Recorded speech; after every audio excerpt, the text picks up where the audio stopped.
À 7h05, la question santé d'Europe 1, Thomas Soto. Enfin une piste sérieuse semble-t-il pour traiter l'apnée du sommeil. Bonjour docteur Kirzek. Bonjour Thomas. Alors visiblement, des chercheurs écossais croient beaucoup en une enzyme, sorte d'enzyme miracle. Alors miracle, je ne sais pas, en tout cas prometteuse sûrement dans le syndrome d'apnée du sommeil. Vous savez, ces micro-coupures respiratoires, c'est une enzyme qui aide finalement les cellules à s'adapter à un stress. Et quand vous manquez d'oxygène la nuit, c'est un stress cellulaire. Et les souris, puisque c'est une étude chez les souris qui sont dépourvues de cette enzyme qui s'appelle l'AMP kinase, eh bien ne peuvent pas augmenter leur fréquence respiratoire et ne peuvent pas reprendre un rythme respiratoire et donc s'adapter à ce stress hypoxique, c'est-à-dire de manque d'oxygène. Mais il se passe quoi chez ceux qui souffrent d'apnée du sommeil? Il se passe des micro-coupures, des interruptions de sommeil liées à un manque d'oxygène.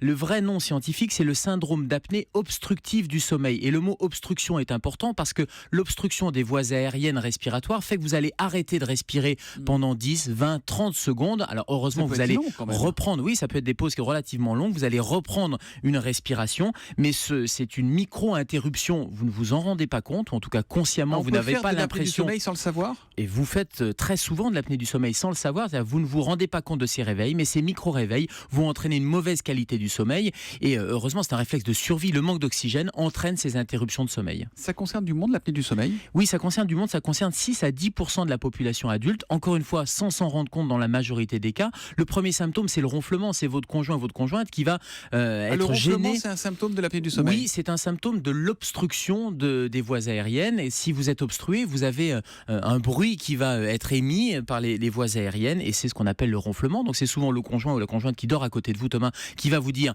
vous ronflez, et puis vous, le lendemain matin, vous allez vous rendre compte le lendemain que votre sommeil n'a pas été récupérateur. Vous êtes fatigué, vous avez éventuellement des maux de tête. Chez les enfants, parce que ça peut concerner aussi les enfants, c'est beaucoup plus rare, c'est plutôt les adultes, mais chez les enfants, ce sont des troubles de l'apprentissage, des endormissements la journée. Bref, il y a des conséquences. Alors c'est évidemment très inconfortable, mais est-ce que c'est ou ça peut être dangereux, les apnées du sommeil? Alors on a vu l'inconfort de ce sommeil non récupérateur. Le lendemain, vous êtes fatigué, vous n'avez pas récupéré de votre nuit, mais il y a des conséquences à moyen et long terme, notamment des conséquences sur l'hypertension artérielle, sur les maladies cardiovasculaires. Ça présente un facteur de risque cardiovasculaire. Et puis, tous les accidents et l'accidentologie qui est augmentée après cette nuit de sommeil qui n'est pas récupératrice. Accident du travail, accident de la route, avec une multiplication dans certaines études, multipliée par 7 le risque d'accident de la route, et puis les accidents domestiques. Donc c'est de l'inconfort et des risques sur la santé. Dans l'attente de cette enzyme qui fait du bien aux souris, comment vous traitez l'apnée du sommeil chez les humains, docteur? Alors, déjà, dans les facteurs de risque, il y a le surpoids. Tout ce qui obstrue, c'est-à-dire le poids, un surpoids, va gêner la respiration.